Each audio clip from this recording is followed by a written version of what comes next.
অলসতা দূর করবার আমল কি? আল্লাহ যে আছে দলিল কি? ইসলামী দৃষ্টিতে একজন মুসলিম নারীর ক্যারিয়ার কি হতে পারে? ঔষধের ভিতর যদি শুয়োরের কোনো উপাদান থাকে তাহলে সে ওষুধ খাওয়া জায়েজ হবে কিনা? তাবিজ পড়া শিরক, কিন্তু কোনো সমস্যার কারণে তাবিজ পড়ে সমাধান যদি হয়, তাবিজ ফেলে দিলে যদি সমস্যা হয়, তাহলে আমি কি করব? দারিদ্রতা একজন মুসলমানের জন্য অভিশাপ কিনা? বাথরুমে ওযু করলে ওযু হবে কিনা? বাবা মায়ের অবাধ্য হয়ে বিয়ে করলে কতটুকু জায়েজ হবে? বাবা মায়ের কাছ থেকে মিথ্যা বলে টাকা বাড়িয়ে নিলে কি বড় ধরনের পাপ হবে যদি তারা কিছু মনে না করে? বিয়ের ব্যাপারে ছেলের বেতন 10,000 হলে কত টাকা কাবিন করা উচিত? যাকাতের টাকা দিয়ে শীতবস্ত্র দেওয়া যাবে কিনা? ইসলামে লটারি টানা হারাম, তাহলে আমরা 90% লোক কোরিয়াতে লটারির মাধ্যমে আসছি, আমাদের কোরিয়াতে ইনকাম করা হারাম হয়ে গেল। তাহলে ছাত্রদের বিভিন্ন অ্যাসাইনমেন্টের কাজে বিভিন্ন সফটওয়্যার ব্যবহার করতে হয়, বিশেষ করে এমএস অফিস সফটওয়্যার, কিন্তু আমরা যখনই ল্যাপটপ কম্পিউটার কিনি তখন আমাদের যে সফটওয়্যার গুলো দেওয়া হয় তা পাইরেটেড অথবা আসল সফটওয়্যার গুলো দেওয়া হয় না, আর আমাদের ছাত্রদেরও সফটওয়্যার গুলো কিনে ব্যবহার করার মতো সামর্থ্য নেই। এমন অবস্থায় আমরা কি করতে পারি দয়া করে একটু বলুন। ইসলামী ফিকহের একটা মূলনীতি হলো, কোন ব্যক্তি যখন তার সম্পদের ব্যাপারে তিনি তার আচরণ দ্বারা ছাড় দেওয়ার মানসিকতা রাখেন, ধরুন আমার একটা গাছ আছে, সে গাছের ফল পড়ে থাকে, আমি সেটা সংরক্ষণ করার কোনো ব্যবস্থা করি না, কেউ নিলেও আমি কিছু বলছি না, তখন সেটা হারাম হয় না। অতএব যদি এরকম হয়, যেমন আমি কয়েকটা প্রোগ্রামের পরে পার্টিকুলারলি তাদের সাথে যোগাযোগ করেছি যে তোমরা বাংলাদেশে তোমাদের এই সফটওয়্যার বিক্রির জন্য কি ব্যবস্থা রেখেছো, সার্ভিসের জন্য কি ব্যবস্থা রেখেছো, কোনো সদুত্তর পাওয়া গেল না, অর্থাৎ তাদের এটা নিয়ে কোনো আগ্রহ নাই, তাহলে বাংলাদেশের মানুষ যারা তারা ব্যবহার করছে পাইরেসি সেটা নিয়েও তাদের কোনো মাথা ব্যথা নেই। তবে যে সমস্ত সফটওয়্যার কোম্পানি বিক্রি করেন, বিক্রির ব্যবস্থা আছে এবং পাইরেসির বিরুদ্ধে তারা সতর্ক করেন, সেগুলো কোন অবস্থাতে আমাদের পাইরেটেড সফটওয়্যার সেক্ষেত্রে ব্যবহার করা জায়েজ হবে না। অলসতা দূর করবার আমল কি? অলসতা দূর করবার জন্য প্রথমত দরকার হলো প্রচুর পরিমাণ মোটিভেশন। আপনি যেভাবে মোটিভেটেড হতে পারেন সেইভাবে মোটিভেশন নেওয়ার চেষ্টা করবেন। আর বিশেষভাবে একটি দোয়া নবী সাল্লাল্লাহু আলাইহি ওয়াসাল্লাম করতেন, সেই দোয়াটা আপনি পড়তে পারেন অলসতা থেকে পানাহাতি চাইতেন আল্লাহর কাছে। আল্লাহুম্মা ইন্নী আউযু বিকা মিনাল আজজি ওয়াল কাসাল ওয়া আউযু বিকা মিনাল আল্লাহুম্মা ইন্নী আউযু বিকা মিনাল বুখলি ওয়াল জুবন ওয়া আউযু বিকা মিনাল আজজি ওয়াল কাসাল ওয়া আউযু বিকা মিন গালাবাতিদ দাইনি ওয়া কাহরির রিজাল। কোন কোন আল্লাহুম্মা ইন্নী আউযু বিকা মিনাল হাম্মি ওয়াল হাযান ওয়াল আজজি ওয়াল কাসাল। আল্লাহ আপনার কাছে টেনশন, ডিপ্রেশন থেকে আমি পানাহ চাই এবং অক্ষমতা এবং অলসতা থেকে, কাসাল মানে অলসতা, সেখান থেকে পানাহ চাই। অতএব এই দোয়া আল্লাহর কাছে আপনি নিবেদন করতে পারেন। আর এর বাইরে যারা কর্মচঞ্চল মানুষ, যারা অলস নন, সেরকম মানুষের সান্নিধ্য, তাদের সংস্রব, তাদের সাথে উঠা বসার মাধ্যমে মানুষের অলসতা দূর হয়। আল্লাহ যে আছে দলিল কি? কোরআন হাদিস থেকে দলিল মানবো না, কারণ এগুলো তারই কথা। আল্লাহ যে আছেন এটা প্রমাণ হলো আপনি নিজে। আপনি নিজেকে কোত্থেকে পাইছেন? আপনার আব্বা আম্মা আপনাকে নেট থেকে ডাউনলোড করে নিয়ে আসছে? আমাদের অস্তিত্বই আল্লাহর অস্তিত্বের সাক্ষী। আল্লাহর এই বিশাল সৃষ্টি জগৎ, এই মহা সৃষ্টি, এত বিশাল সৃষ্টি জগৎ দেখার পরও যদি কেউ স্রষ্টাকে বিশ্বাস করতে কষ্ট হয়, তাহলে তার মতো হতভাগা আর কে হতে পারে? এই সৃষ্টি জগৎই স্রষ্টার অস্তিত্বের সাক্ষী। আপনার আমার সৃষ্টি, এটাই আমাদের স্রষ্টার কথা স্মরণ করিয়ে দেয়, কারণ স্রষ্টা ছাড়া কখনো সৃষ্টি হতে, ছোট বড় এমন কিছু পৃথিবীতে নাই যেটা কেউ তৈরি করা ছাড়া। আর সেই মাইকটা কেউ তৈরি করেছেন, এই পানির বোতলটা কেউ তৈরি করেছেন, এই কাগজটা কেউ তৈরি করেছেন, প্রত্যেকটা জিনিসের যেরকম কেউ না কেউ তৈরি করেছে, ক্রিয়েটর আছেন, সেখানে এই মহা সৃষ্টির এত কিছুর আমি আপনি সহ আমাদের এবং এই আল্লাহর এই সৃষ্টি জগতের যে বিশাল আয়োজন, এগুলোর কোনো ক্রিয়েটর নাই। এর চেয়ে হাস্যকর কথা আর কি? আল্লাহ তাআলা আমাদেরকে হেদায়েত নসিব করুন। আসুন্নাহ ফাউন্ডেশন থেকে সহযোগিতা পাওয়ার উপায় কি? অনেক সময় আপনাদের অফিসে কোন সহযোগিতার জন্য যাওয়া হলে রিসেপশন থেকেই সরাসরি মানা করে দেওয়া হয়, এই বিষয়ে একটু বিস্তারিত জানতে চাই। দেখুন, আসুন্নাহ ফাউন্ডেশন থেকে ব্যক্তিগত পর্যায়ে সহযোগিতা পাওয়ার কোনো সুযোগ নেই। সচরাচর আমরা ব্যক্তিগত সহযোগিতাগুলোকে বিনয়ের সাথে অ্যাভয়েড করি, এবং সেটা আমাদের ইচ্ছার ব্যাপার তা না। এটা নিয়ে আলাদা ফাউন্ডেশন একটা রেজলিউশন করা আছে যে ফাউন্ডেশন প্রজেক্ট বেস কাজ করবে। প্রজেক্ট বেস, সচরাচর আমাদের কাজ হবে প্রজেক্ট নির্ভর কাজ। সেটা কিরকম? ধরুন আমরা বন্যার সময় সারা দেশের যেখানে যেখানে বন্যা হয়েছে সবার জন্য কাজ করব। যে কেউ বন্যার্থ তিনি আমাদের সেবা পেতে পারেন। আমরা যখন অভাবী দুস্থদেরকে প্রশিক্ষণ দিয়ে কর্মসংস্থানের ব্যবস্থা করব, সেটা আমরা সোশ্যাল মিডিয়াতে ওপেন ডিক্লেয়ার করি, যে কেউ আবেদন করতে পারেন। বিশেষ ক্রাইটেরিয়া যেগুলো উল্লেখ করা থাকে, সেই উল্লেখিত ক্রাইটেরিয়ার ভিত্তিতে আমরা প্রায়োরিটি দিয়ে দিই। ঠিক একইভাবে আমাদের প্রত্যেকটা কাজ, প্রত্যেকটা সেবা থাকে এভাবে প্রজেক্ট নির্ভর। আসন্না ফাউন্ডেশনের সাথে যুক্ত হওয়ার উপায় কি? তিনভাবে ফাউন্ডেশনের সাথে আপনি ইনভলভ হতে পারেন। একে তো আপনি ফাউন্ডেশনের সদস্য হতে পারেন, দাতা বা ডোনার বা লাইফ মেম্বার হতে পারেন। অর্থাৎ এককালীন কেউ যদি 1 লক্ষ বা 50,000 টাকা দেয়, তাকে আসন্না ফাউন্ডেশনের লাইফ বা ডোনার নাম্বার করা হয়। এই টাকা ফাউন্ডেশনের সদকা জারিয়ামূলক কোনো কাজে অথবা জেনারেল ফান্ডে দিলেই তিনি সদস্য পদ পান। তিনি ফাউন্ডেশনের সমস্ত কার্যক্রম সম্পর্কে সবার আগে জানতে পারবেন এবং তাকে ব্যক্তিগতভাবে বিভিন্ন সময় মেইল করা হয়, বিশেষ গ্রুপে থাকে, সময় সময় পরামর্শ দিতে পারেন। ফাউন্ডেশনের আয় ব্যয়ের যে হিসেব নিকাশ, অডিট রিপোর্ট, এগুলো তিনি যদি চান মেইলে পাঠানো হয়। আর যারা টাকা পয়সা দিয়ে এভাবে ইনভলভ হতে পারেন না, সদস্য পদ নিতে পারেন না, তাদের জন্য সুযোগ আছে স্বেচ্ছাসেবী হওয়ার। স্বেচ্ছাসেবী হওয়ার নিয়ম হলো ফাউন্ডেশনের যে ওয়েবসাইট আছে স্বেচ্ছাসেবক নিবন্ধনে ক্লিক করে আপনার ডিটেল তার তথ্যপত্র দিয়ে সাবমিট করবেন। এরপর আপনাকে আপনার যে এক্সপার্টিজ আছে সেই জায়গা থেকে আমরা প্রয়োজন যখন হবে তখন আমরা নক করব। দ্বিতীয়ত হলো মাসিক যে দাতা সদস্য আছে সেটা আপনি হতে পারেন। ইসলামী দৃষ্টিতে একজন মুসলিম নারীর ক্যারিয়ার কি হতে পারে? একজন মুসলিম নারী কোরআন নির্দেশনা আলোকে মূলত তিনি মুসলিম সমাজের পুরো ভেতরের সাইডটা দেখাশোনা করবেন, অর্থাৎ স্বরাষ্ট্র ডিপার্টমেন্টটা পরিপূর্ণভাবে ট্যাকেল দিবেন একজন নারী। আল্লাহ সুবহানাহু ওয়া তাআলা বলেছেন ওয়াকারনা ফি বুয়ুতিকুন্না, নারীরা স্বরাষ্ট্র ডিপার্টমেন্টটা দেখবেন, দেখভাল করবেন এবং তারা মূলত ডাক্তার, ইঞ্জিনিয়ার, গবেষক, আলেম, দায়ী, শাসক, রাজনীতিকের জন্ম দিবেন এবং তাদেরকে গড়ে তুলবেন। এর পাশাপাশি একজন নারী হিসাবে শরিয়ার যে বিধিবিধানগুলো তার জন্য প্রযোজ্য সেগুলো মেনে তিনি নিজেও এই সমস্ত সেক্টরগুলোতে তার মতো করে অবদান রাখার সুযোগ আছে। কিন্তু মনে রাখবেন, ইসলামের নারীর যে নারী সুলভ বৈশিষ্ট্য আছে সেগুলো যদি আপনি বিকিয়ে দিয়ে কিছু করতে চান, ইসলাম সেটাকে অ্যালাউ করে না। পৃথিবীর অনেক দেশে সেটাকে মানুষ ট্রাই করেছে, এক্সপেরিমেন্ট চালিয়েছে। আমরা তাদেরকে দেখি যে তাদের দুই কুলি হারিয়েছে, তাদের ঘরের ভেতরের যে সুখ সেটা শেষ হয়ে গেছে, আর বাহিরেও যে নারী খুব বেশি সেফ বা নিরাপদে আছেন তা কিন্তু নয়। ঈদ মিলাদুন নবী ও সিরাতুন নবীর মধ্যে পার্থক্য কি? মিলাদুন নবী মানে হলো নবী সাল্লাল্লাহু আলাইহি সাল্লামের জন্ম,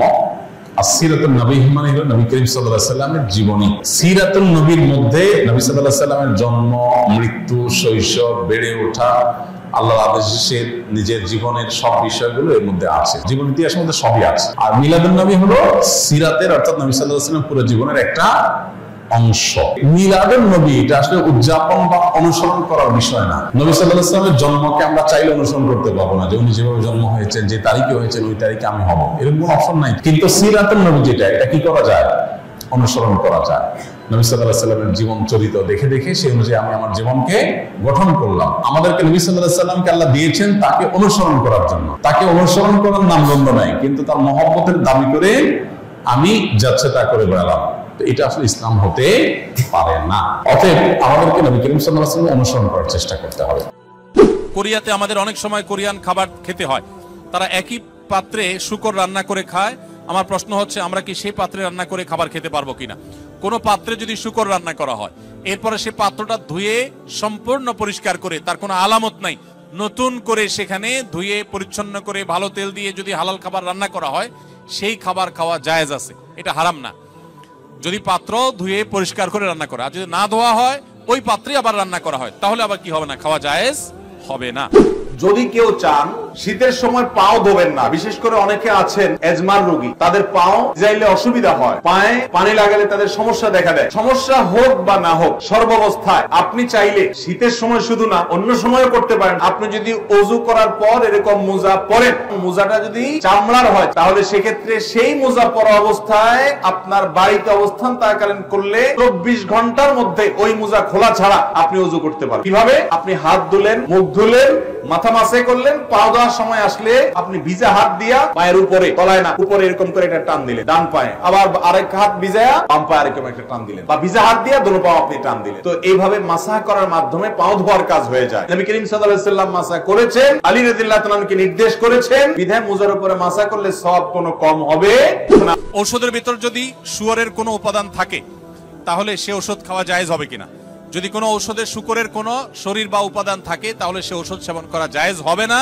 যদি বিকল্প কোনো ঔষধ থাকে, যদি আল্লাহ না করুক এমন কোনো রোগ হয় যেই রোগের এই ছাড়া আর কোনো ট্রিটমেন্ট নাই এবং মরণাপন্ন অবস্থা হতে পারে, তাহলে নিরুপায় হলে সেই ব্যক্তির জন্য বহু শর্ত সাপেক্ষে সেটা জায়েজ হতে পারে।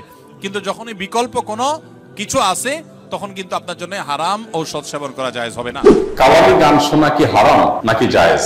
কাওয়ালি গান এর কথামালা যদি খারাপ না হয়, অর্থাৎ সেটার যে কথাগুলো আছে সেখানে যদি এমন কিছু না থাকে যেটাতে শিরক আছে বা হারাম কিছু আছে, তাহলে সেটা খালি গলায় গাইলে সেটা জায়েজ আছে, শোনাও জায়েজ আছে, গাওয়াও জায়েজ আছে। যদি খালি গলায় গাওয়ার পাশাপাশি তার সাথে বাদ্যযন্ত্র যুক্ত হয়, তাহলে পৃথিবীর উল্লেখযোগ্য কোনো আলেম নেই যার ফতোয়া আছে এটা হালাল হওয়া। অর্থাৎ সবাই প্রায় একমত যে বাদ্যযন্ত্র যখন যুক্ত হবে তখন গানের কথামালা ভালো থাকলেও সেটা কি হয়ে যাবে? হারাম হয়ে যাবে। গান এর সাথে যখন বাদ্যযন্ত্রের সংমিশ্রণ হয়, মানুষের মনের ভিতরে যে এক ধরনের ভাব তৈরি হয়, এর ফলশ্রুতিতে মানুষ শয়তানের সাথে কানেক্টেড হয়, শয়তান দ্বারা খুব বেশি প্রভাবিত হতে থাকে। শয়তান আমাদের দৈনন্দিন জীবনে, আমাদের ব্যক্তিগত জীবনে, আমাদের উঠা বসায় নানাভাবে আমাদেরকে প্রভাবিত করে। তো এইটা থেকে বেঁচে থাকার জন্য আমাদের সচেষ্ট থাকতে হবে এবং সতর্ক থাকতে হবে।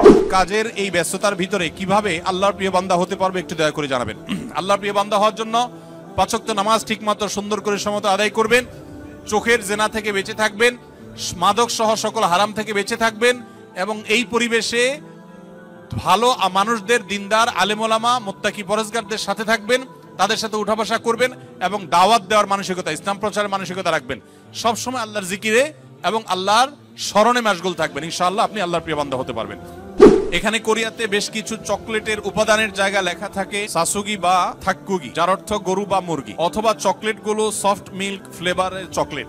আদৌ পিওর গরু বা চিকেন আছে কিনা তা বোঝা যায় না, থাকলেও হালাল কিনা আমরা সেটা জানি না। এমন নুডলসও আছে। এরকম চকলেট বা নুডলস খাওয়া আমাদের জন্য হালাল হবে কিনা? যত চকলেট আছে ওয়ার্ল্ড ওয়াইড, বেশিরভাগ চকলেট গুলোতেই আসলে হারামের উপস্থিতি বা উপাদান থাকার সম্ভাবনা জোরালো, সবগুলোতে না। অনেক চকলেট আছে এর বিপরীতে আলহামদুলিল্লাহ যেগুলো হালাল, যেগুলোতে হারাম কোনো উপাদান নেই। এই বিষয়টা পৃথিবীর অন্য অনেক দেশে নিরূপণ করা সহজ, আপনাদের কোরিয়াতে একটু কঠিন। আপাতত যারা এখানে আছেন আমি তাদেরকে বলবো, আপনি এটার উপাদানের মধ্যে সন্দেহপূর্ণ কোনো কিছু থাকলে সেটাকে অ্যাভয়েড করবেন। মনে রাখবেন, সন্দেহপূর্ণ বিষয়কে অ্যাভয়েড করাটা খুবই জরুরি একটা বিষয়। যেটা আপনি নিশ্চিত হালাল জানবেন শুধু সেটাই গ্রহণ করবেন, আর যেটাকে সন্দেহ মনে হবে সেটা আপনি অ্যাভয়েড করে চলবেন। চকলেট না খেলে কি আমরা মারা যাব ভাই? অতএব আমরা যথাসম্ভব সন্দেহপূর্ণ খাবার অ্যাভয়েড করে চলবো, তাহলে ইনশাআল্লাহ হারাম থেকে বেঁচে থাকা সহজ হবে। আমি ছোটবেলা থেকে অনেক ধার্মিক ছিলাম, কিন্তু কলেজে ওঠার পর মনে অনেক চিন্তা চলে এসেছে যা বেশিরভাগ পশ্চিমা বিশ্ব থেকে অনুপ্রাণিত। আমি সালাত ঠিক মতো আদায় করতাম না, কাজা করতাম, পরনিন্দা, গীবত এর মতো নন ইসলামিক কাজে লিপ্ত ছিলাম। মাঝে মাঝে ইসলামের সত্যতা ও অস্তিত্ব নিয়ে প্রশ্ন আসতো, নাউজুবিল্লাহ। কিন্তু আমি এখন পুরোপুরি ইসলামের পথে ফিরতে চাই। জানি না আল্লাহ আমাকে কবুল করবেন কিনা। বুঝে শুনে এমন ভুল করার পরেও আমাকে দয়া করে দিক নির্দেশনা দিবেন। আমাদের শিক্ষা ব্যবস্থাকে এমন ভাবে ঢেলে সাজানো হয়েছে, এমন ভাবে গড়ে তোলা হয়েছে যে আমাদের শিক্ষা ব্যবস্থার একবারে লোয়ার লেভেল থেকে নিয়ে একবারে সর্বোচ্চ পর্যায় পর্যন্ত যদি কেউ পড়ে চলে যায়, সে স্বয়ংক্রিয়ভাবে আধা নাস্তিক হওয়ার পথে সে চলে যাবে। দুর্ভাগ্যজনক একটা বাস্তবতা। যিনি এই প্রশ্নটি করেছেন তার উদ্দেশ্যে আমি বলতে চাই যে আপনার পূর্বের যে মানসিকতা ছিল সেটার জন্য আপনি অবশ্যই আল্লাহর কাছে অনুতপ্ত হবেন এবং আল্লাহ তাআলা ক্ষমাশীল, তিনি ক্ষমা করবেন। এখন আপনি ইসলামের পথে আসার জন্য অবশ্যই আপনাকে সার্কেল মেনটেন করতে হবে, ধর্মীয় সার্কেল, দ্বীনি সার্কেল মেনটেন করবেন, তাদের সাথে উঠা বসা করবেন এবং আল্লাহর দিকে ফিরে আসার জন্য কোরআন হাদিসের জ্ঞান অর্জন করবেন। ইনশাআল্লাহ আল্লাহ তাআলা আপনাকে সাহায্য করবেন। আমি পুলিশে চাকরি করি, অনেক সময় নামাজ পড়ার সুযোগ হয় না, অফিসারের চাপ থাকে। সবাই বলে ডিউটি করলে নামাজ হয়ে যাবে, এটা কতটুকু সত্য? ডিউটি করলে নামাজ হয়ে যাবে এটা একেবারে ভুল কথা, মিথ্যা কথা।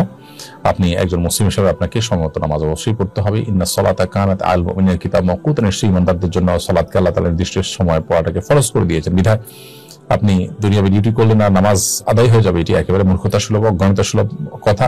নামাজের দায় থেকে আপনি মুক্ত হবেন না, আপনাকে নামাজ আদায় করতে হবে ঠিকই। যদি নামাজ আদায় করতে না পারেন, নিয়মিত আপনার অসুবিধা হয়, তাহলে আপনি সে চাকরি ছেড়ে দিতে হবে। আপনাকে হালাল রুজির জন্য, বেঁচে থাকার জন্য মানুষ অনেক উপায় অবলম্বন করতে পারে, কিন্তু নামাজের কোনো বিকল্প কিন্তু নেই। অতএব আপনাকে আদায় করতে হবে।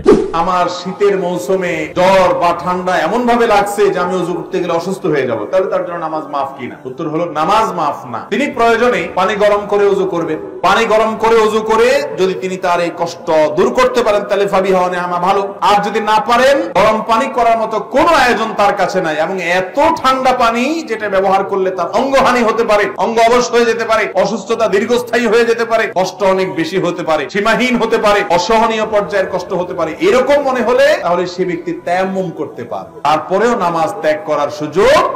ইসলামের সবকিছুর বিকল্প আছে, নামাজের কোনো বিকল্প ইসলামে। আপনি সফরে আছেন, রমজান রোজা রাখতে পারছেন না, অসুস্থ হয়েছেন, রোজা রাখতে পারছেন না, অসুবিধা নেই, অন্য সময় রেখে দিলে চলবে। নামাজের মধ্যে এটা চলবে? অসুস্থ আছেন আপনি, নামাজ অন্য সময় পড়লে হবে না, ওই অবস্থাতেই পড়তে হবে। দাঁড়ায় না পারলে বসে পড়বেন, বসে না পারলে শুয়ে পড়বেন। আপনি নামাজ হাত নাড়াতে পারছেন না, ইশারা করে পড়বেন, কিন্তু আপনাকে পড়তে হবে। তাবিজ পড়া শিরক, কিন্তু কোনো সমস্যার কারণে তাবিজ পড়ে সমাধান যদি হয়, তাবিজ ফেলে দিলে যদি সমস্যা হয়, তাহলে আমি কি করব? তাবিজের ব্যবহার সম্পর্কে আমরা বলেছি, তাবিজের মধ্যে যদি শিরকি কোনো কিছু থাকে সেটা শিরক হওয়ার ব্যাপারে কারোর কোনো দ্বিমত নেই। আর তাবিজের মধ্যে যদি শুধু কোরআনের আয়াত লেখা থাকে, শিরকপূর্ণ কোনো কিছু না থাকে, সেটাকে অনেক উলামায়ে কেরাম জায়েজ বলেছে। কিন্তু সুন্নাহ যে না, অর্থাৎ তাবিজ ব্যবহার করা যে নবী সাল্লাল্লাহু আলাইহি সাল্লামের আদর্শ সুন্নাহ না, এই ব্যাপারে কোনো আলেমের দ্বিমত করবার কোনো সুযোগ নেই। তিনি কখন তাবিজ ব্যবহার করেনও নাই, কাউকে দেনও নাই, কাউকে দিয়ে লেখাও দেন নাই। তবে তিনি করেছেন ঝাড়ফুঁক করেছেন, বিভিন্ন আয়াত, বিভিন্ন সূরা, দোয়া পড়ে ফু দিয়েছেন, এটা তিনি করেছেন। তো এই ব্যাপারে কোনো সন্দেহ নেই। এবার আসুন, আপনি তাবিজ ব্যবহার করার পর আপনার সুস্থ থাকেন ধরা যাক, আবার খুলে ফেললে আপনি অসুস্থ হয়ে যান, তাহলে আপনি কি করবেন? উত্তর হলো, আপনি সুস্থ থাকেন বা অসুস্থ হন, তাবিজে কাজ করুক বা না করুক, যেটা সুন্নাহ না সেটা আপনি করবেন না। শয়তান অনেক সময় আমাদের উপর অনেক প্রভাব বিস্তার করে আমাদের ঈমান নষ্ট করার চেষ্টা করে। আপনার বরং এই সমস্ত ক্ষেত্রে ছুড়ে ফেলে দিয়ে আল্লাহর প্রতি ঈমান আনতে হবে। আপনার ক্ষতি হোক কষ্ট হোক সেটাকে মেনে নিতে হবে, এটা আপনার ঈমানের টেস্ট। অতএব এক্ষেত্রে কোনোভাবেই বিফল হওয়া যাবে না। দাওয়াত দেওয়ার উদ্দেশ্যে কোরিয়ান ভাষা শিখলে সওয়াব হবে কিনা? শুধু সওয়াব হবে? এটা অনেক বড় ইবাদতের বিষয়, অনেক বেশি সওয়াবের বিষয় হবে যদি কেউ দাওয়াতের নিয়তে কোরিয়ান ভাষা শিখেন। যে আমি ভাষাটা শিখলাম, এই ভাষা দিয়ে আমার সুপারভাইজারকে, বিভিন্ন ব্যক্তিকে ইসলামের সৌন্দর্য, ইসলামের বিউটি গুলো আমি তাদের সামনে তুলে ধরবো ইনশাআল্লাহ। এই নিয়তে যদি আপনি শিখেন তাহলে আরো বেশি সওয়াব পাবেন ইনশাআল্লাহ। দারিদ্রতা একজন মুসলমানের জন্য অভিশাপ কিনা? আমাদের নবী সাল্লাল্লাহু আলাইহি ওয়াসাল্লাম খেয়ে না খেয়ে দিন কাটিয়েছেন, কিন্তু দারিদ্রতা বরকত না থাকা আমাদের সমাজে অভিশাপ বলা হয়। প্রশ্নটি গুছিয়ে উপস্থাপন করতে পারলাম না। দেখুন, দারিদ্র এটা কোনো অভিশাপ নয়, আবার ধনী হওয়াটাও কোনো নেয়ামতের বিষয় নয়। এটা ভ্যারি করে। অনেকে ধনী হয়ে জাহান্নামে যাবে, আবার অনেকে গরিব হয়েও জান্নাতে যাবে। আপনি কি করছেন সেটা হলো বিষয়। অনেক সম্পদ আছে, আপনি সেই সম্পদের অপব্যবহার করেছেন, অন্যায়ভাবে সম্পদ উপার্জন করেছেন, তাহলে আপনার জাহান্নামের যাত্রা আপনি নিশ্চিত করেছেন। আবার যদি কেউ গরিব, সে হারামের দিকে যায় নাই, এই জন্য সে গরিব থেকেছে, তাহলে গরিব থাকার কারণে সে বরং জান্নাতে যাবে ইনশাআল্লাহ তাআলা। এই জন্য জান্নাত এটা গরিবদের ঠিকানা বা জাহান্নাম ধনীদের ঠিকানা বা উল্টা, এরকম কোনো কথা নেই। জান্নাত জাহান্নাম নির্ভর করে মানুষের আমলের উপরে। আপনি ধনী কি গরিব সেটা বিষয় নয়, সম্পদ কিভাবে কামাই করছেন, কোথায় খরচ করেছেন, এটা হলো জান্নাত বা জাহান্নামে যাওয়ার মূল বিষয়। কিভাবে দুশ্চিন্তা দূর করব? দুশ্চিন্তা দূর করবার জন্য আপনি দোয়া পড়তে পারেন, আল্লাহুম্মা ইন্নী আউযু বিকা মিনাল হাম্মি ওয়াল হাযান ওয়াল আজজি ওয়াল কাসাল ওয়া আউযু বিকা মিন গালাবাতিদ দাইনি ওয়া কাহরির রিজাল। আল্লাহ আপনার কাছে হাম এবং হাজান অর্থাৎ টেনশন, ডিপ্রেশন, পেরেশানি থেকে আমরা পানাহ চাই, আশ্রয় চাই। আল্লাহর আশ্রয় চাওয়া এটা হলো সবচেয়ে বড় উপায় ডিপ্রেশন দূর করবার জন্য। ইস্তেগফার এবং দুরূদ বেশি বেশি পাঠ করাও ডিপ্রেশন দূর করার অন্যতম উপায়। বিয়ে হওয়া সত্ত্বেও পড়াশোনার জন্য স্বামীর থেকে দূরে থাকতে হচ্ছে, এদিকে টিচাররা অ্যাটেন্ডেন্সের মার্কস দেন না, এটা কি গুনাহ হচ্ছে? আমার জন্য কোনটা বেশি জরুরি, পড়াশোনা কি সংসার? যদি কোনো নারী বিবাহের পর তিনি যদি নিয়মিত পড়াশোনাতে মনোযোগী হন, নিয়মিত পড়াশোনা করেন, কন্টিনিউ থাকেন, এদিকে অ্যাটেন্ডেন্স ঠিক রাখতে গিয়ে যদি ওইদিককার অ্যাটেন্ডেন্স তিনি মিস করেন এবং তার স্বামীর চরিত্রের সংরক্ষণ যদি চ্যালেঞ্জিং ব্যাপার হয়ে যায়, তাহলে সেক্ষেত্রে সেই নারীর জন্য ইসলামের শরিয়াত দৃষ্টিকোণ থেকে তার সংসারকে প্রায়োরিটি দেওয়া বেশি গুরুত্বপূর্ণ। বিবাহ হয়ে গেলে আমার সাংসারিক জীবন যাতে ক্ষতিগ্রস্ত না হয় সেটা আমার জন্য কিন্তু ফরজ। এই যে প্রায়োরিটি, এটা বুঝতে পারাটা গুরুত্বপূর্ণ। কিন্তু এর মানে কিন্তু এটা না যে আমি বলছি যে একজন নারী তিনি ইসলামী জ্ঞান অর্জন করবেন না বা জাগতিক জ্ঞান অর্জন করবেন, আমি সেটা বলছি না। আমি বলছি আপনি যখন দুই নৌকা পা দিয়ে দিয়েছেন, আপনাকে যে কোনো একটা নির্বাচন যদি করতে হয়, তাহলে অবশ্যই আপনি সংসারের নৌকা ছেড়ে অন্য নৌকা আপনি উঠতে পারেন না। যদি সমন্বয় সাধন করতে পারেন সেটা সবচেয়ে উত্তম, যে আপনি যদি পর্দা প্রশীলের সাথে আপনার জ্ঞান অর্জনকেও ঠিক রাখলেন, সংসারকেও ঠিক রাখতে পারবেন। পরিবারের একজন সদস্যের সাথে তুচ্ছ বিষয় নিয়ে মনোমালিন্য হওয়ার কারণে কথা হয় না প্রায় 1 বছর। রক্ত সম্পর্ক থাকা সত্ত্বেও তার করা আচার ব্যবহার কারণে আমাকে খুব ব্যথিত করেছে। কথাবার্তার সময় অপমানজনক, কষ্টদায়ক অনেক কথা বলে। তাই এক ঘরে থেকেও তার সাথে কথা বলা হয় না, বরং তার সামনাসামনি আসা হয় না। দেখুন, নবী করিম সাল্লাল্লাহু আলাইহি ওয়াসাল্লাম বলেছেন, লা ইয়াহিলু লিল মুসলিমি আন ইয়াহজুরা আখাহু ফাওকা সালাতি লায়াল। পুরো মুসলমানের সাথে রাগ করে 3 দিন থাকতে পারে, 3 দিনের বেশি থাকার সুযোগ নেই। আপনার রাগ হয়েছে, অভিমান হয়েছে, ইসলাম আপনার রাগকে রেসপেক্ট করে। 3 দিন আপনার রাগটাকে ধরে রাখতে পারেন। 3 দিনের বেশি আপনি কথা না বলে কারোর সাথে থাকতে পারেন। এখন কত 1 বছর হয়ে গেছে, তা আমি বলছি না। শয়তান আপনাকে এখন ইগো সৃষ্টি করছে, কিভাবে বলবো, এতদিন বলি নাই। শয়তানকে হারানোটাই তো আমার কাজ। সব সময় জেতার মধ্যে জয় নয়, কখনো কখনো হারার মধ্যে জয় থাকে। আপনার সাথে কারণ মনোমালিন্য আছে, 1 বছর ধরে কথা হচ্ছে না, সে বলছে না, আপনি বলছেন না, শুধু ইয়াংদের মধ্যে এগুলো অনেক বেশি হয়, দোস্ত বন্ধু বান্ধব অনেক বেশি হয়। আপনি যদি নবী সাল্লাল্লাহু আলাইহি ওয়াসাল্লামের হাদিসের দিকে লক্ষ্য করে তাকে যে আসসালামু আলাইকুম বলেন, বাহ্যিকভাবে ছোট হয়ে গেলেন, আল্লাহর কাছে ঠিকই আপনি এই সব সাহসগুলো আমাদের থাকতে হবে। আল্লাহ আমাদেরকে তৌফিক দান। আমাদের প্রবাসীদের জন্য বাংলাদেশে একটা প্রবাসী মাদ্রাসা স্থাপন করার অনুরোধ এবং জোর দাবি জানাচ্ছি। এটা প্রশংসনীয় কাজ হবে যে প্রবাসীদের বাচ্চাদের জন্য আলাদা একটা মাদ্রাসা দেওয়া যাক, কিন্তু সেক্ষেত্রে যেটা সমস্যা হবে যে প্রবাসীদের বাচ্চারা স্থানীয় যাদের বাবা মা দেশে আছেন তাদের বাচ্চাদের সাথে যদি মিশতে না পারে, তাহলে সেক্ষেত্রে আলাদা নতুন নতুন সমস্যা তৈরি হতে পারে। ধরুন একটা মাদ্রাসা বা একটা স্কুলের সমস্ত স্টুডেন্টই বাপ দেশে নেই, তো বাপ দেশে না থাকার কারণে যাদের বাবা মা দেশে আছেন তাদের সাথে মিশার যে প্রয়োজনীয়তা আছে, তাদের মিশার মাধ্যমে অনেক ভালো কিছু অর্জন হতে পারে। এই জায়গাটাতে একটা গ্যাপ তৈরি হওয়ার আশঙ্কা আছে। তারপরেও সেই গ্যাপ তৈরি না হয় সেরকম কোন পদ্ধতি অবলম্বন করে কেউ বা কারা করতে পারে। আপনারা যারা নিজেরা প্রবাসে আছেন আর সন্তান দেশে আছেন, আপনাদেরকে আমি বলতে চাই, প্রবাসীদের জন্য মাদ্রাসা হোক বা না হোক, এটাতে ভালো দিক থাকুক বা না থাকুক, আপনাদের দীর্ঘদিন পর্যন্ত এভাবে প্রবাসে পড়ে থাকা ঠিক না। লম্বা সময় পর্যন্ত বউ বাচ্চা দেশে রাখবেন। অনেক প্রবাসীরা ভাইরা আছেন যাদের ছেলে মেয়েরা মানুষ হয় না। এর অন্যতম কারণ হলো টাকা পয়সা দিয়েই তো মানুষ হয় না। বাবার স্নেহটা অনেক বেশি দরকার। বাবা যদি না থাকেন অনেক সময় সন্তান দেখা যায় যে সে পরিমাণ সৎ পথে আসতে পারে না। বাথরুমে ওযু করলে ওযু হবে কিনা? বাথরুমে যদি ওযু করেন সেক্ষেত্রে ওযু হয়ে যাবে, ওযু হওয়া নিয়ে কোনো সন্দেহ নাই যে ওযু হবে না।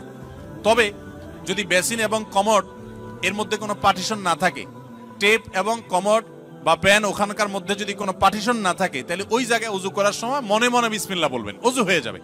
তবে উত্তম হয় এই সমস্ত ক্ষেত্রে বাইরে কোনো বেসিন থাকলে সেখানে বিসমিল্লাহ বলে হাত ধুলেন, কুলি করলেন, শুরু করলেন, বাকি কাজ ভিতরে শেষ করলেন। কারণ ওযুতে বিসমিল্লাহ বলতে হয় আর টয়লেটে বিসমিল্লাহ বলা নিষেধ, আল্লাহর নাম নেওয়া নিষেধ। সেজন্য আপনি বাইরে বিসমিল্লাহ বলে শুরু করে এরপর আপনি ভিতরে প্রবেশ করেন, এটা হলো সবচাইতে উত্তম এবং সেফ। বাবা মাকে খুশি করলে স্ত্রী মন খারাপ করে, আবার স্ত্রীকে খুশি করতে গেলে বাবা মার মন খারাপ হয়। তাই বাবা মার জন্য স্ত্রীকে ত্যাগ করা লাগে। আমি কি করব একটু বলবেন? পারিবারিক অশান্তি দূর করার সবচেয়ে সহজ এবং সবচেয়ে শর্টকাট সমাধান হলো যে একটু বেকুব বেকুব ভাব ধরে থাকবেন। মনে করেন যে বউয়ের জন্য মার সাথে ঝগড়া করছি, বউ মনে হয় খুশি হবে, জীবনও খুশি হবে না। যতই করেন বউরে খুশি করতে পারবেন না, কোন একটা প্যাঁচ বাঁধবেই এবং কোন একটা ফাঁক বের করবে। আর মা তো নাখোশ হইছেই। আবার মায়ের হয়ে যদি বলেন এই তুমি কত বড় সাহস, আমার বোনরে কি করলা, ভাইরে কি করলা, মারে কি করলা, দেখবেন আরেক যুদ্ধ পাচ্ছে। এই জন্য এগুলোর খুব বেশি পণ্ডিতি না করে যথাসম্ভব একটু কূটনৈতিক আচরণ করে, একটু চালাকি করে, একটু বোকা সেজে সমাধান করার চেষ্টা করবে। তবে হ্যাঁ, কিছু কিছু ক্ষেত্রে আপনাকে তো স্ট্রং হতে হবে যে আপনার স্ত্রীর প্রতি আপনার মা বোন জুলুম করবে আর আপনি সবসময় শুধু নাটক করে যাবেন না। তাদেরকেও বিনয়ের সাথে তাদের অন্যায় থেকে আগে বিচার বিশ্লেষণ করবেন, তারা অন্যায় করছে কিনা, বাধা দিবেন। আবার স্ত্রী যদি ভুল করে তাকেও অন্যায় থেকে বাধা দিবেন। প্রয়োজনে আপনি ইসলামী শরিয়ার নীতিমালা আলোকে শাসনও করবেন, কিন্তু মূল পলিসি হবে ওই যে বেকুব বেকুব হিসাবে উপস্থাপন করার চেষ্টা করবেন। বাবা মায়ের অবাধ্য হয়ে বিয়ে করলে কতটুকু জায়েজ হবে? বাবা মায়ের অবাধ্য হয়ে বিয়ে করবেন কেন? বাবা মারা যারা এখানে আছেন, আপনাদেরকে বলতেছি, চাচারা যারা আছেন, পর্দার আড়াল থেকে চাচিরা যারা শুনছেন, ছেলে মেয়ে বিয়ের উপযুক্ত হওয়ার পর তথাকথিত পায়ে দান ও অজুহাত করে নাম করে ছেলে মেয়েকে বিয়ে দিতে দেরি করবেন না। আপনারা যে বয়সে বিয়ে করেছেন আপনার ছেলেকে কিন্তু তার চাইতে আর্লি দিতে হবে। কারণ আপনাদের আমলে ফেসবুক ছিল না, আপনাদের আমলে স্মার্টফোন ছিল না, এখন টাচ মোবাইল বাইর হয়েছে। এই ছেলে মেয়েদের চরিত্র রক্ষা করার জন্য আর্লি বিয়ে দিতে হবে। নবী করিম সাল্লাল্লাহু আলাইহি সাল্লাম বলেছেন, তোমার সন্তান বিবাহের উপযুক্ত হওয়ার পর তাকে বিবাহ দিতে দেরি করবে না। যদি দেরি করো তাহলে ব্যভিচারের মতো ফিতনা সমাজে ছড়িয়ে পড়বে। আর সন্তানরা যারা চিল্লাচিল্লি করছেন, ঠিক ঠিক করে বলছেন, আপনারা এই সমস্ত ঠিক ঠিক না করে কাজ কাম শুরু করে দেন। নিজেরা বেকার বসে থাকবেন আর এদিকে বাপ মারে বিয়ে দেওয়ার জন্য আমার চিরকুট ধরা দিবেন, এটা তো কোনো সমাধান হতে পারে না। সবাই কাজ করবেন বেশি করে ইনশাআল্লাহ, আবার দোয়াও করবেন। যতদিন বিয়ে করার সামর্থ্য আল্লাহ দিচ্ছেন না ততদিন পর্যন্ত নিজেকে সংযত রাখতে হবে, তারা যেন রোজা রাখে। বাবা মায়ের কাছ থেকে মিথ্যা বলে টাকা বাড়িয়ে নিলে কি বড় ধরনের পাপ হবে যদি তারা কিছু মনে না করে? এক্ষেত্রে হাতের খরচ যদি তারা তুলনামূলক কম দেয় তাহলে যুক্তিগত ভাবে এটা সঠিক হওয়ার কথা। মিথ্যা ইসলামে সর্বাবস্থায় গর্হিত অপরাধ। চালাকি করতে পারেন, চালাকি বলতে ঘুরে ফিরে এমন ভাবে বললেন ডাইরেক্ট ডাহা মিথ্যা কথা না হয়। বাবা জিজ্ঞাসা করলেন যে টাকা আছে তোমার কাছে, বললেন আপু হাতে টাকা নেই, পকেটে আছে। একটু ঘুরে গেলে যদি বাপ দেখা যায়, অনেক সময় দেখা যায় বাপ মা একটু বন্ধুগিরি করে, বকুলগিরি করে, বেশি কৃপণতা করে, আসলে চলে না আপনার, তাহলে আপনি ঘুরে গেলে বললেন।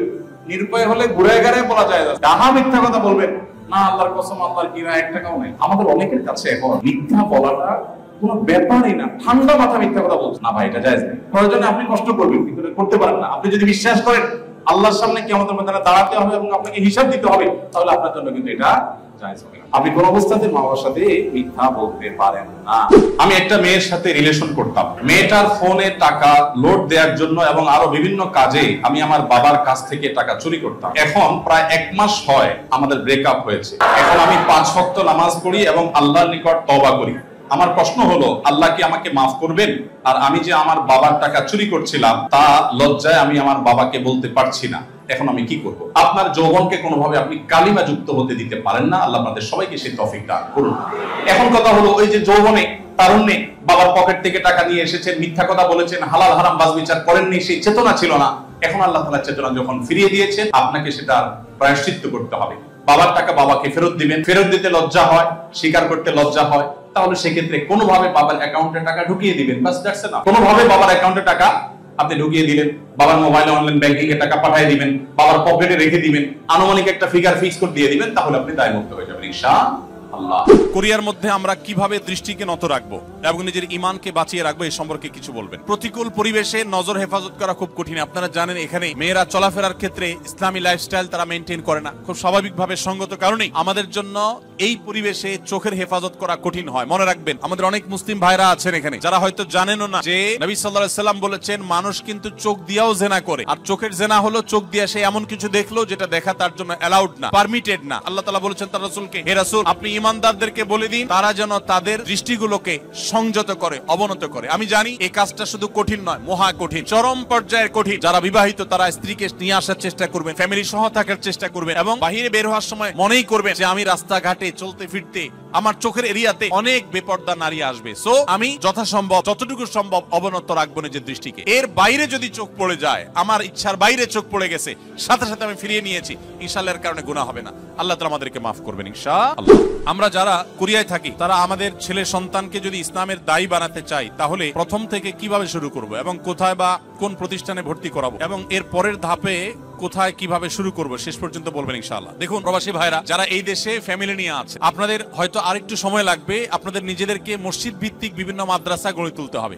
এই মাদ্রাসাতে ছেলে মেয়েদেরকে দক্ষ আলেম ওলামাদের মাধ্যমে আপনারা পড়াশোনা করায় বড় করবেন, আলেম হওয়ার প্রাথমিক কাজ শেষ করবেন। এরপরে তারা যথানিয়মে সৌদি আরবে, মিশরে, বিভিন্ন দেশের ইসলামিক ইউনিভার্সিটিগুলোতে তারা যাবে, পড়ালেখা করবে, ইনশাআল্লাহ তারা দায়ী আল্লাহ হয়ে আসবে। সেই সাথে যারা এখানে আছেন আর সন্তানরা দেশে আছে, আপনাদের বাচ্চা সন্তানকে ছোট থেকেই ভালো কোনো মাদ্রাসা যেখানে ভালো পড়ালেখার মান খুব ভালো, এটার জন্য আপনি 2 জন বা 3 জন আলেম মানুষ যিনি বিচক্ষণ ভালো আলেম কমেন্ট করেন যে হ্যাঁ এটা ভালো, তাহলে সেখানে আপনি বাচ্চা ভর্তি করাবেন। ভর্তি করার পর চোখ বন্ধ করে ছেড়ে দিবেন না যে হুজুরের কাছে দিয়ে আসেন বাচ্চা মানুষ হয়ে গেছে। একটার পর একটা আপনি ফলো আপ করতে থাকবেন নিয়মিত। এরপর আপনি একটা পর্যায়ে ওই সন্তানকে সামনের দিকে একই রুটে একই নিয়মে আপনি নিয়ে আসবেন, প্রয়োজনে দেশের বাইরে পাঠাবেন ইনশাআল্লাহ। দক্ষিণ কোরিয়াতে মদ পান করা অনেকটা পানি পান করার মতো সহজ। আমরা অনেকেই এখানে শুকরের মাংস থেকে ঠিকই বেঁচে থাকলেও মদ অনেক সহজেই তেমনটা গুরুত্ব না দিয়েই খেয়ে থাকি। এত কষ্ট করে হালাল উপার্জন করেও মদ পানের মাধ্যমে আমরা নিজেদের উপার্জন ধ্বংস করছি এবং আখিরাতকে কতটা ক্ষতি করলাম। যে কোনো মাদক এটা সেবন করাকে ইসলাম হারাম করেছে, মূলত ইসলাম হারাম করেছে সেজন্য আমরা পান করব না। কিন্তু পাশাপাশি এও আমরা জেনে রাখি যে মাদক আসক্ত মানুষের শরীরের ইমিউন দুর্বল হয়ে যায়। আপনারা দেখেছেন কোভিড-19 তুলনামূলকভাবে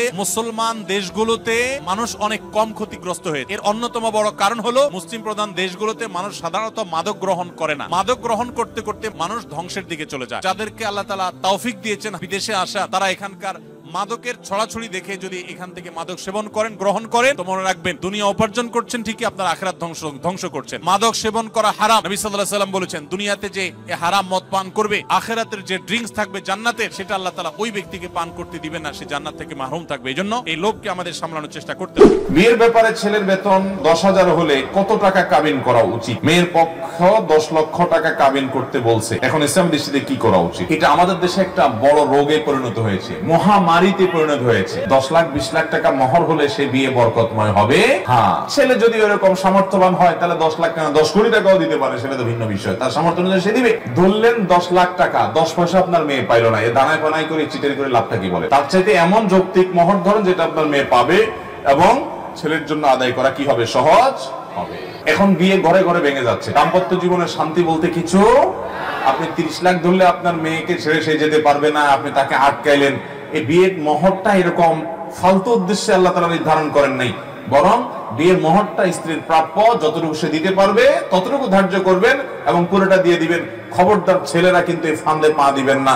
10 লাখ 20 লাখ 30 লাখ বললে বলবেন যে আমার সামর্থ্য এটা আছে, এর বাইরে নেই। একজন আমাকে বহু বছর আগে থেকে পছন্দ করে, সে সময় চেয়েছে, প্র্যাকটিসিং হওয়ার চেষ্টা করছে, সমাবেশে হয়, সে স্টুডেন্ট, সে চায় গ্রাজুয়েশনের পর বিয়ে করতে। তার সাথে আমার কথাও হয় না, আবার তার প্রতি কোনো ফিলিংসও নাই, হারাম রিলেশনশিপের ব্যাপারে হুঁশিয়ারি পূর্ণ অবগত আছে আমি এবং সেও। আমার পরিবার জানেও ব্যাপারটা, তাকে কি সময় দেওয়া উচিত, ইসলাম কি বলে, এভাবে কমিটমেন্ট দেওয়া কতটুকু যুক্তিযুক্ত। এটা একটা ব্যাধি। তরুণ বয়সে কেউ কাউকে পছন্দ করে রিজার্ভ রেখে দেওয়া, এটা কোনো ভালো কালচার না। আমাদের সমাজে এটাকে বলে এঙ্গেজমেন্ট। আংটি একটা পরায়া ওটা দখল করে রেখে দিলাম। ইসলাম এরকম কোনো সিস্টেম নেই। বিশেষ করে অভিভাবকদের প্রতি আমি উদাত্ত আহ্বান রাখতে চাই যে আমাদের তরুণদের চরিত্রকে হেফাজত করবার জন্য তারা যদি প্রাপ্তবয়স্ক হয়ে যায়, তাহলে তাদেরকে হারাম রিলেশন থেকে বাঁচার জন্য ওই যে আংটি একটা পরায়া নাটক করার চাইতে আগ্রহ পড়ে রাখে। ইসলামী শরীয়ত পরিষ্কার ভাবে আমাকে যে বিধিবিধান দিয়েছে সেটা হলো বিয়ের আগে কোন প্রকার যোগাযোগ জায়েজ নাই। আপনি বলেন যে আমি যোগাযোগ করবো না, এমনি অপেক্ষা করছি, তাহলেও মনে মনে জেনার সুযোগ তৈরি হয়। অতএব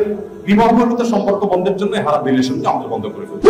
মেয়ের বিয়ের পর ছেলে বন্ধু বা কাজিন ব্রাদার বলে ছেলেদের সাথে কথা বলে, এই কারণে অনেক প্রবাসী বা দেশি ভাইদের সংসার ভেঙে যায়। এ বিষয়ে কিছু বলে। বিয়ের পরে হোক আর আগে হোক, চাচাতো বোন, খালাতো বোন, মামাতো বোন, ফুফাতো বোন, খালাতো বোন, যত রকমের এই টাইপের বোন আছে, এই সব বোনদের সাথে আমাদের পর্দা মেনটেন করতে হবে, ফরজ। পর্দা যদি আপনি মেনটেন না করেন আপনি গুনাহগার হবে। চাচাতো বোন, খালাতো বোন, বাহিরের একজন অপরিচিত নারীর সাথে পর্দা করা যেরকম ফরজ, এই টাইপের বোনদের সাথেও পর্দা করা ফরজ, বরং শ্যালিকার সাথে পর্দা আরো বেশি গুরুত্বের সাথে আপনাকে করতে হবে। বিধায় এই বিষয়ে যদি কেউ ঢিলামি করেন তাহলে সংসারে অশান্তি হবে। সেটা সবার ক্ষেত্রে প্রযোজ্য, প্রবাসী হোক আর দেশি হোক। অনেকে আছেন বিয়ের পরও নিজের এই জাতীয় বোনদের সাথে খুব র্যান্ডম যোগাযোগ করছেন, হাই হ্যালো করছেন। পর্দাহীন হবেন আবার সংসারে শান্তি হবে, দুইটা একসাথে কোনোদিনই সম্ভব না। আপনি সুখী থাকতে চান, স্বামী হন আর স্ত্রী হন, পুরুষ হন আর নারী হন, উভয়কেই আপনার পর্দার বিধান মেনে চলতে হবে। ইসলাম কেন হারাম করছে বুঝতে একটু সময় লাগে। আমাদের মনে হয় যে কেন এত কড়াকড়ি, আমারই তো চাচাতো বোন। যখন চাচাতো বোনের হাত ধরে চাচাতো ভাই পালায় যায় তখন বোঝা যায় কেন ইসলাম হারাম করে।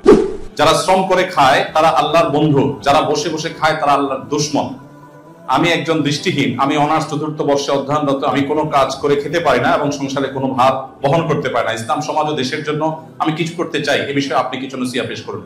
দেখুন, এই কথা সঠিক নয়। আপনি যেটা বলেছেন যে যারা বসে বসে খায় তারা আল্লাহর দুশমন, এমন কোনো কথা কোরআন হাদিসে কোথাও বলা হয়নি। তবে হ্যাঁ, এটা ঠিক, ইসলাম আমাদেরকে কর্মমুখর জীবন ধারণ করতে, গ্রহণ করতে বলেছে। নবী করিম সাল্লাল্লাহু আলাইহি ওয়াসাল্লামের বয়স যখন 20-এ পৌঁছায়নি তখন থেকে তিনি রাখালি করতেন এবং 20 পার হওয়ার সাথে সাথে তিনি ব্যবসার জন্য খাদিজা রাদিয়াল্লাহু তাআলার পুঁজি নিয়ে সিরিয়া গমন করেছিলেন। অতএব তরুণ বয়স থেকে মানুষ উপার্জন করবার জন্য সচেষ্ট থাকবে, কিন্তু কেউ যদি শারীরিকভাবে প্রতিবন্ধী হয় তার তো কোনো দায়ী নেই, বরং তার এই যে প্রচেষ্টা, এই যে আকুতি, এটার কারণে তিনি কাজ করে পরিবারের প্রতি অবদান, সমাজের প্রতি, রাষ্ট্রের প্রতি অবদান রাখলে যে সওয়াব পেতেন, আল্লাহর সন্তুষ্টির উদ্দেশ্যে যদি সে মানসিকতা লালন করেন তিনি বসে বসে সেই সওয়াব পাবেন ইনশাআল্লাহ। বিশ্ববিদ্যালয় পর্যায়গুলোতে এসে চাইলেও ছেলে মেয়েরা পর্দা মেনটেন করতে পারে না, আপনার পরামর্শ চাই। প্রতিকূল পরিবেশে টিকতে পারাটাই তো সার্থকতা, এটাই তো বীরত্ব, এটাই তো সাহসিকতা। মুসলিম যুবক, মুসলিম যুবতীর সার্থকতার জায়গাটাই এখানে যে তারা তাদের চরিত্রকে সংরক্ষণ করবে, আল্লাহর নির্দেশ এবং মুহাম্মদ সাল্লাল্লাহু আলাইহি সাল্লামের আদর্শকে বাস্তবায়ন করতে গিয়ে তাদের জীবনে তাদের চরিত্রকে কোনোভাবে কালিমাযুক্ত তারা করবে না, এটাকে তারা সেভ করবে। নবী করিম সাল্লাল্লাহু আলাইহি সাল্লাম বলেছেন, আরশের নিচে কিয়ামতের ভয়াবহ দুর্বিষহ দিনে আল্লাহ রাব্বুল আলামিন যে শ্রেণীর যুবককে ছায়া দিবেন, সেই শ্রেণীর যুবকদের অন্তর্ভুক্ত হওয়ার সুযোগ তো আপনাদের। মুসলিম যুবক, মুসলিম যুবতীর বুকের মধ্যকার সকল ভালোবাসা সে সারা জীবন জমিয়ে রাখে তার বৈধ জীবন সঙ্গীর জন্য। এর জন্য প্রধান এবং প্রথম করণীয় হলো নিজের প্রতিজ্ঞা, নিজের প্রচেষ্টা এবং দিনদার তাকওয়া অর্জন করেছে এরকম একটা সোসাইটি মেনটেন করা। এর মাধ্যমে মানুষ এই হারাম রিলেশন থেকে বেঁচে থাকতে পারে। আমার বিয়ে হচ্ছে না চাকরির জন্য, মেয়ে রাজি আছে, আমিও রাজি, কিন্তু পরিবার বুঝে না, কি করব? আপনার যখন আর্থিক সঙ্গতি নেই তখন শরীয়ত আপনাকে বিয়ে করতে বলে না, আপনাকে রোজা রাখতে বলে। রোজা রাখলে, সিয়াম পালন করলে আত্মনিয়ন্ত্রণ করবেন আপনি, সেটা বলেছে। আপনি পরিবারের দোষ দিচ্ছেন কেন? আমরা হাল নাই, তরবারি নাই, নিদিরাম সর্দার, চাকরি নাই, টাকা নাই, রুজি নাই, ইনকাম নাই, আপনি বিয়ে করার জন্য পরিবারের চাপ দিচ্ছেন, আবার দোষ দিচ্ছেন পরিবার রাজি না। পরিবার কি দেখে রাজি হবে? নিজে বাপের হোটেলে খান, আবার আরেকজনের বাপের হোটেলে খাওয়াবেন, এটা তো উচিত না। তবে বাবা মার যদি আর্থিক সঙ্গতি থাকে তাহলে তাদের সন্তানের চরিত্র রক্ষার জন্য উদ্যোগী হওয়া উচিত, সেটা ভিন্ন বিষয়। কিন্তু সন্তান বাবা মার উপর এটা চাপাই দিতে পারেন না। এই জন্য উপার্জন করা শুরু করেন। মুশকিল হলো বেশিরভাগ বাবা মা মনে করেন পায়ের উপর দাঁড়ানো মানে লাখ লাখ টাকার মালিক হওয়া। মনে রাখবেন, কোন রকম মোহরের টাকা জোগাড় করে স্ত্রীর ডাল ভাতের ব্যবস্থা ব্যবস্থা করতে পারলেই শরিয়ার নির্দেশনা অনুযায়ী তার বিবাহ করার রাইট এবং অধিকার চলে আসে। বাবা মা কোনো খোঁড়া অজুহাতে তার বিবাহ বিলম্ব করার এখতিয়ার তাদের নাই। একটা ছোট ভিডিও ক্লিপে দেখলাম যে আপনি মদ খাওয়ার পর নেশাগ্রস্ত না হলে নামাজ পড়া যায়, এরকম কথা বলেছেন। এই সম্পর্কে জানতে চাই বক্তব্যটা সঠিক কিনা। দেখুন, আমাদের এরকম একটা বক্তব্য কিছুটা অস্পষ্ট ছিল, সেখান থেকে অনেকের ভুল বুঝাবুঝি তৈরি হয়েছে। আমরা সাথে সাথে তার পাল্টা বক্তব্য কিন্তু দিয়েছি যখনই জানতে পেরেছি। বিষয়টা হলো, কেউ যদি মাদক সেবন করে, মাদক সেবন করার পর তার নামাজ মাফ কিনা, এই প্রশ্নের উত্তর হলো মাদক সেবন করলে তার নামাজ মাফ হওয়ার তো প্রশ্নই উঠে না, কারণ মাদক সেবন করা কি হালাল না হারাম? হারাম। অতএব হারাম কাজ করার পরে শরীয়তের কোনো ছাড় তো পাওয়ার প্রশ্নই নেই। তবে এই প্রশ্ন যিনি করেছেন তার মনে অন্য একটা কারণে প্রশ্ন উদ্রেক হচ্ছে, সেটা হলো আপনারা জানেন কেউ মাদক আসক্ত হয়ে নেশাগ্রস্ত হলে 40 দিন পর্যন্ত তার ইবাদত কবুল হয় না, হাদিসে আছে। তো হয়তো চিন্তা করছেন যে ইবাদত করে কবুল হবে না, ওটা করে লাভ কি? তো এর উত্তর হলো আপনার দায়িত্ব আপনাকে পালন করতে হবে। অনেক বাবা তার সন্তানকে বলে, তুই এই কাজ করলে তুই আমার সন্তান আমার বাসায় আসবি না। এর মানে এই না যে সন্তান যায় বার্থ সার্টিফিকেটে বাবার নাম চেঞ্জ করে ফেলে। এর মানে হলো সন্তানকে ধমক দেওয়া, তাকে সতর্ক করা। তো আল্লাহ রাব্বুল আলামিন কবুল করুন বা না করুন, আপনার দায়িত্ব আপনাকে পালন করতে হবে, সেজন্য আপনি নামাজ পড়বেন। আমি একজন মেডিকেল ছাত্রী, খুবই সাধারণ, সব দিক থেকেই পড়াশোনা, টাকা পয়সা,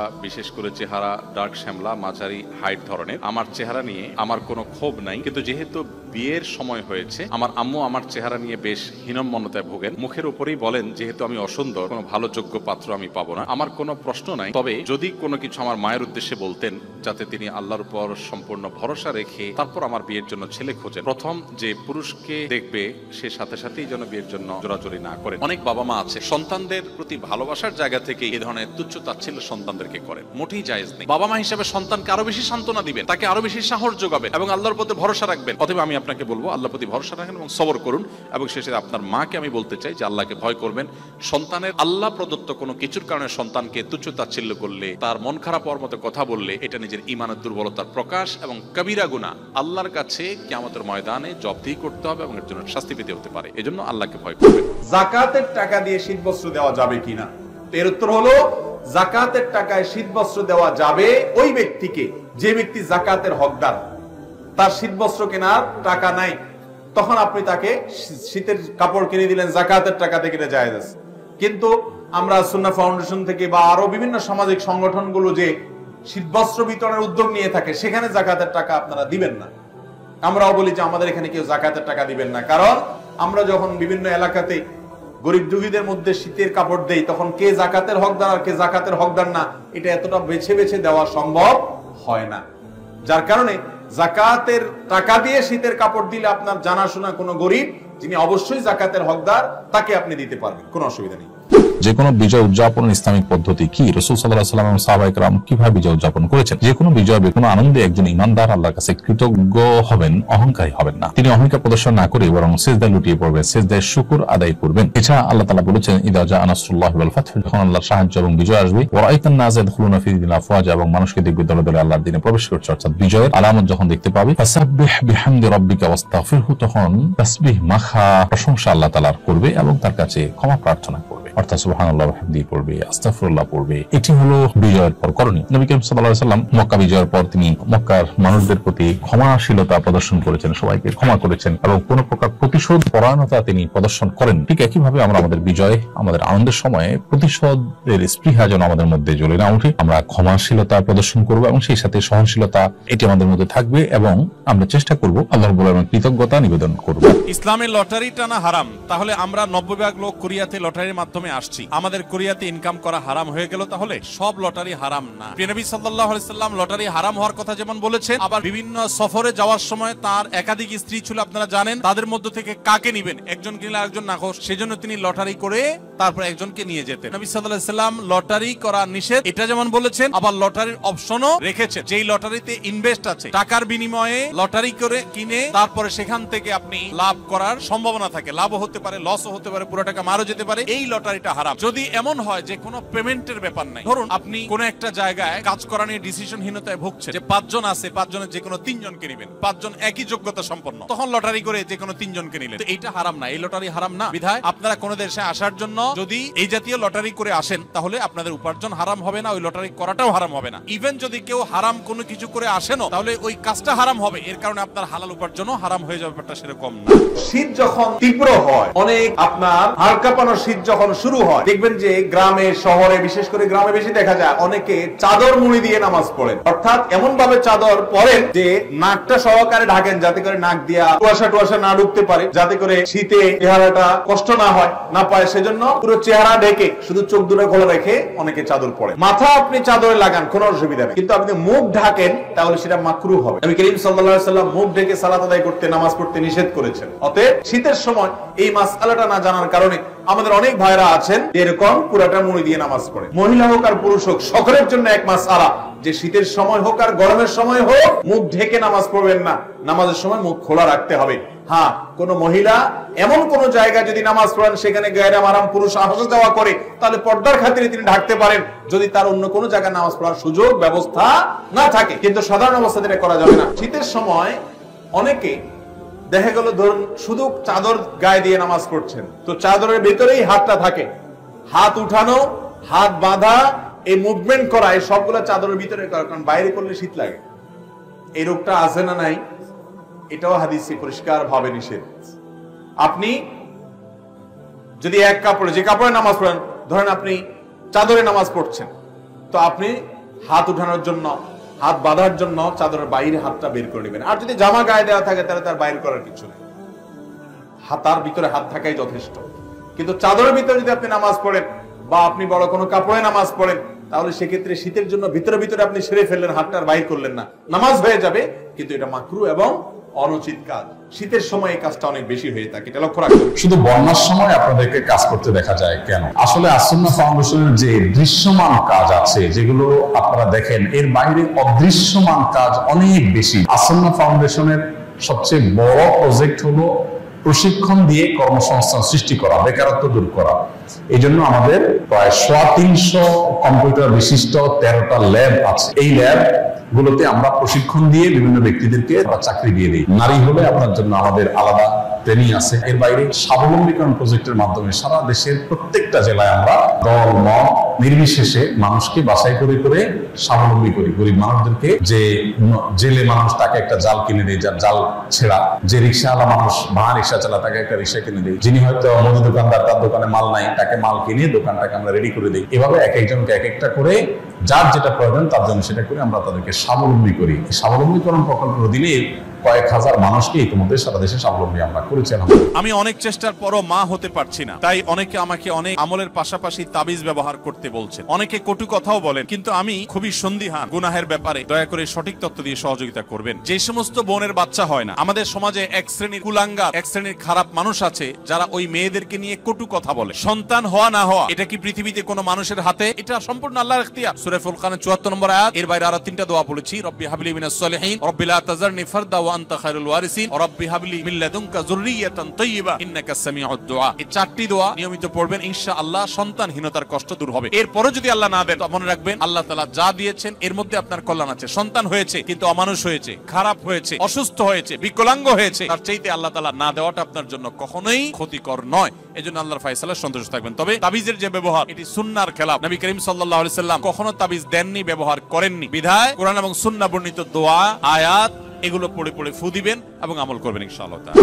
সময়ের অভাবে জুমার নামাজ 2 রাকাত পড়লে নামাজ হবে কিনা? আপনারা যারা প্রবাসে আছেন, অনেকে এমন পরিবেশে আছেন যে খুব বেশি সময় পান না, তাহলে চট করে জুমার নামাজ 2 রাকাত আদায় করেছেন, শুধু জুমার ফরজ 2 রাকাত আদায় করেছেন, আগে পরে সুন্নাত পড়েন নাই। এটা জায়েজ হতে পারে নিরুপায় ব্যক্তির জন্য, কিন্তু এটাকে নিয়মিত সিস্টেম বানিয়ে ফেলানোর মতো কাজ করা উচিত না। হ্যাঁ, যদি এমন হয় যে আপনার আসলে কিছুই করার নাই, বাধ্য হয়ে অনেকটা নিরুপায় হয়ে আপনাকে এটা করতে হয়, তাহলে আপনি শুধু 2 রাকাত পড়লেও ওয়াক্তের ফরজ আদায় করেছেন, এটুকু তো অবশ্যই বলা যাবে। আর সুন্নাতগুলো আগে পরে ফাঁক ফকর দিয়ে হইলেও পড়ার চেষ্টা করা দরকার, কিন্তু কোনো কারণে যদি পড়তে না পারেন তারপর আপনি জুমার নামাজ পড়েছেন, এটা বলা যাবে ইনশাআল্লাহ।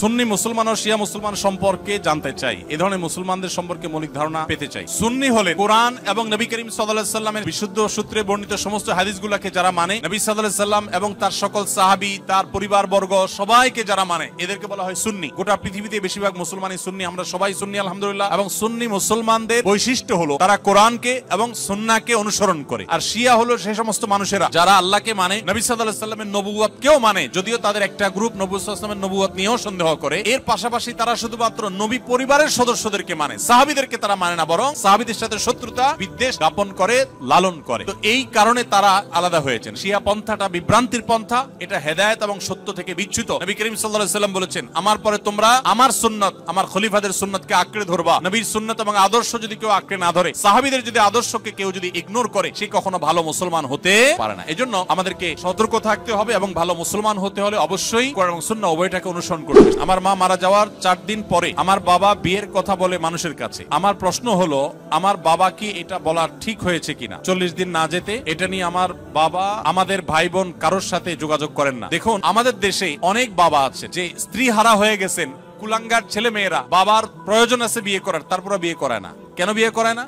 কারণ বিয়ে করালে সেখানে যদি আরেক সন্তান হয়, তারা সম্পদের ভাগ পাবে, আরেকজনকে মা ডাকতে হবে। এর চাইতে অমানুষ সন্তান আরেকটা হতে পারে না। 3 দিন 4 দিন পরে বিয়ে করা যাবে না এমন কোনো কথা নেই। তবে দৃষ্টিকটু হয়, দেখতে অসুন্দর দেখা যায়, আপনার একেবারে চোখে পড়ার মতো এখনো মৃত মানুষের মৃত্যুর পরের যে বেদনাবদের পরিবেশ, সেটাই এখনো যায় নাই, এখনই বিয়ের আলাপ করছে, সেটা তো অবশ্যই দৃষ্টিকটু, সেটা যেন না হয় সেটা খেয়াল রাখা দরকার। তবে মৌলিকভাবে এটা কোনো দোষী বিষয় না যে স্ত্রী মারা যাওয়ার পরই সে বিয়ের কথা বলেছে। 40 দিন পরে বিয়ে করতে হবে এমন কোনো কথা না। তবে হ্যাঁ, মেয়েদের বেলায় স্বামী মারা যাওয়ার পর 4 মাস 10 দিন পর তাকে অন্যত্র বিয়ে বসতে হবে। মেয়েদের বেলায় এটা কেন? এর অনেক কারণ আছে। এর ভিতরে প্রধান কারণ হলো, মেয়েদের গর্ভে তার আগের স্বামী যিনি মারা গেলে তার সন্তান আছে কি নেই এটি পরখ করবার জন্য একটা সময় পর্যন্ত তাকে ওয়েট করতে হয়। স্বামী স্ত্রী দুজনেই যদি জান্নাতে যায়, তাহলে তারা কি এক জান্নাতে থাকবে নাকি আলাদা জান্নাতে থাকবে? স্বামী স্ত্রী দুজনে যদি জান্নাতে যায়, দুজনকে 2 জান্নাতে দিলে তারা সুখে থাকবে না এক জান্নাত দিলে সুখে থাকবে? কি বলেন? মনে রাখবেন, স্বামী স্ত্রী উভয়ে যদি জান্নাতে যান, আল্লাহ তাআলা উভয়কে একসঙ্গে রাখবেন। শুধু তা নয়, জান্নাতে যে হুররা থাকবেন, এই হুরদের সবার নেতৃত্বে থাকবেন তার স্ত্রী। দুনিয়াতে যেরকম সতীনের প্রতি একটা দুঃখ, কষ্ট, জেদ, ক্ষোভ এটা থাকে, পৃথিবীর সব মেয়েদেরই থাকে। আল্লাহ এভাবে সৃষ্টি করেছেন, কেউ আসলে শেয়ার করতে চায় না, স্বাভাবিক। তবে জান্নাতে মানসিকতাটা এরকম থাকবে না। আল্লাহ তাআলা বলেছেন, ওয়ানাজা'না মা ফি সুদুরিহিম মিন গিল। জান্নাতে অন্তরের যত হিংসা, হাসাদ, এগুলো সব আল্লাহ তাআলা বের করে দিবেন, রিফাইন্ড হয়ে যাবে। আপনার এখন মনে হচ্ছে যে আমি কিভাবে এটা সহ্য করব, সেখানে আপনার কাছে এটা কোনো বিষয় মনে হবে না। আর মনে রাখবেন, মূল স্ত্রীর মর্যাদা আপনার থাকবে, তাদের সেই মর্যাদা থাকবে না। জান্নাতের এবং দুনিয়ার বিষয়টা সম্পূর্ণ ভিন্ন ভাই। আমরা অনেকে জান্নাতকে দুনিয়ার সাথে তুলনা করি। অতএব জান্নাতে স্বামী স্ত্রী উভয় যদি যান, তারা একসঙ্গে শুধু থাকবেন তা নয়, বরং তারা স্বামী স্ত্রী হিসেবেই থাকবেন ইনশাআল্লাহ। আল্লাহ আমাদের সবাইকে জান্নাতে একত্র হওয়ার তৌফিক দান করুন।